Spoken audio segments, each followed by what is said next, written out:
What if the World Cup was fixed for Messi? It's July 7th, 2026. Round of 16, Argentina versus Egypt. Messi's last World Cup, they say. The whole world is watching. But something feels off from the start. Egypt comes out swinging. Within 20 minutes, it's 2-0.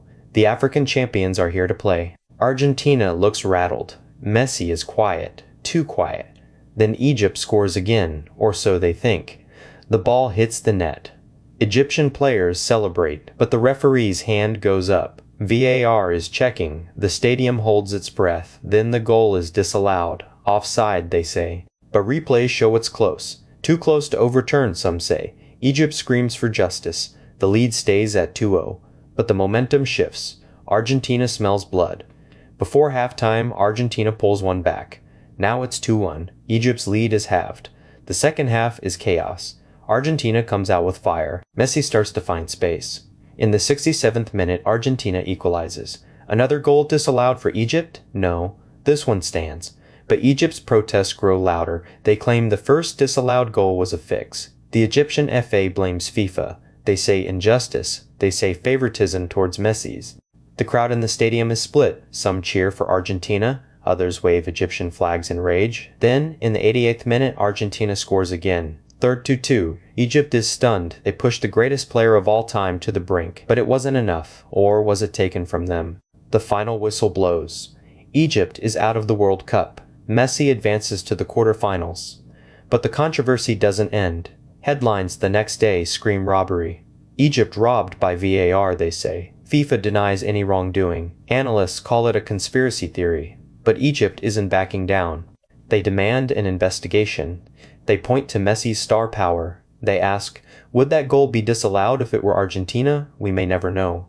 But the damage is done. Egypt's dream is over, and a shadow hangs over Argentina's run.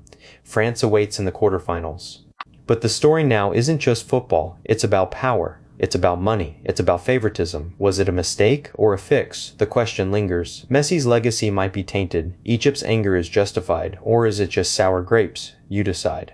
But one thing is certain. That match changed how we see VAR. It changed how we see the World Cup.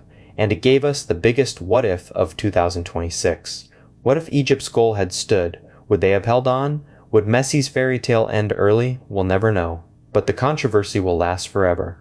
The Egypt FA is still furious. Fans are still yelling. And the video of that disallowed goal has millions of views. Each replay stokes the fire. Each angle looks different. Some see offside. Some see a ghost call. The truth is buried in pixels.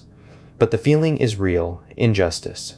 Egypt didn't just lose. They were beaten by something bigger. The system. The machine. Messi's machine. Or so the story goes. Football is supposed to be fair. But that day, it wasn't. Egypt may never get an apology. But they got our attention. They got our outrage. And they got our sympathy. Because deep down, we all know that goal could have changed everything. One call. One moment. And a nation's dream is crushed.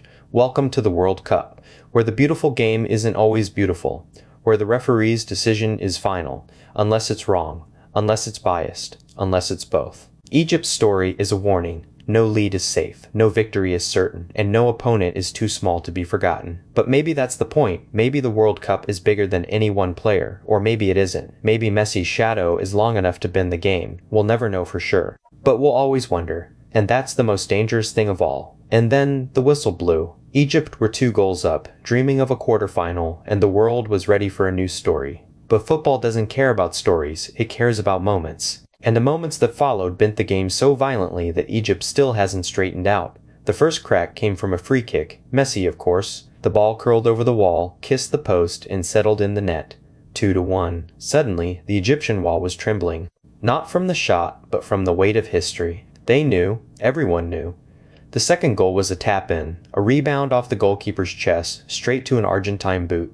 2-2, silence in the Egyptian stands. The third came from a penalty, a soft one. Shoulder-to-shoulder contact in the box, the kind that happens every game and gets ignored. But not this time. The referee pointed to the spot. VAR confirmed. The Egyptian players surrounded the official, pleading, screaming, but the decision stood. Messi stepped up, scored. 3-2. And just like that, the dream was over. But the nightmare was just beginning. The next morning, the Egyptian FA released a statement. It wasn't measured, it was furious. They accused VAR of bias. They claimed a disallowed Egyptian goal should have stood, a goal that would have made it 3-1 and changed everything. They said the referee was intimidated by the crowd. They said the fix was in, injustice they called it, a crime against football. And they didn't stop there. They pointed directly at Messi, alleged that the referees were protecting him, that the entire tournament was tilted in his favor. Conspiracy theories spread like wildfire. Social media lit up with clips of the penalty, slowed down, analyzed frame by frame. Some saw a dive. Others saw a legitimate foul. But the damage was done. Egypt didn't just lose a game, they lost their faith in the system. And when a team loses faith, they start looking for monsters under the bed. But here's the thing about conspiracy theories, they're easy. They give you a villain. They give you a story. But real football is messier. The penalty? It was soft, but not scandalous. The disallowed goal? Offside by a toe, a margin so thin it could have gone either way. And the comeback? It wasn't magic, it was pressure. Argentina didn't cheat. They just had Messi, and Egypt didn't.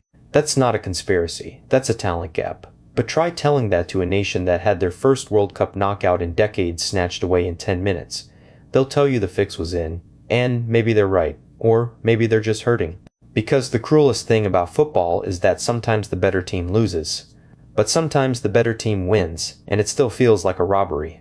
The quarterfinal draw came out, Argentina versus France, the defending champions, the team that had dismantled them 4 years ago, Messi versus Mbappe. Again, the narrative wrote itself. But Egypt? Egypt went home. Their players sat in the airport, scrolling through their phones, seeing headlines calling them sore losers. Some analysts dismissed their complaints as sour grapes. Others said they had a point, but no one could agree. Because that's the nature of injustice. It's always in the eye of the beholder. And in the eye of Egypt, they saw a referee who wanted Messi to win. They saw a VAR system that punished them and protected Argentina.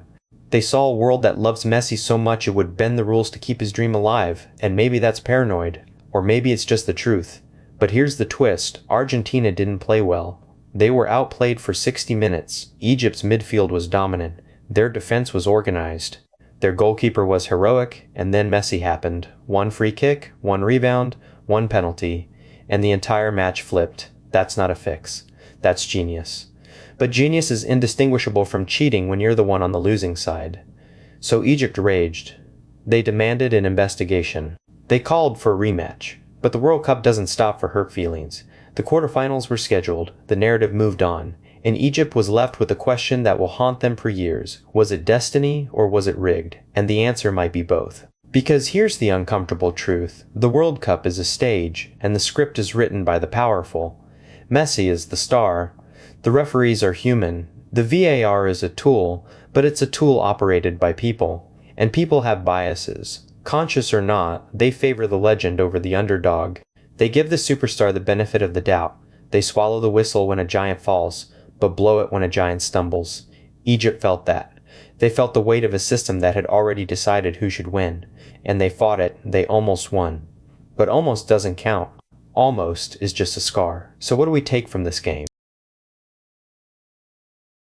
Safe when Messi is on the pitch. A warning that the beautiful game has an ugly underbelly and a mystery that will never be solved. Because the evidence is always incomplete. The motives are always hidden. And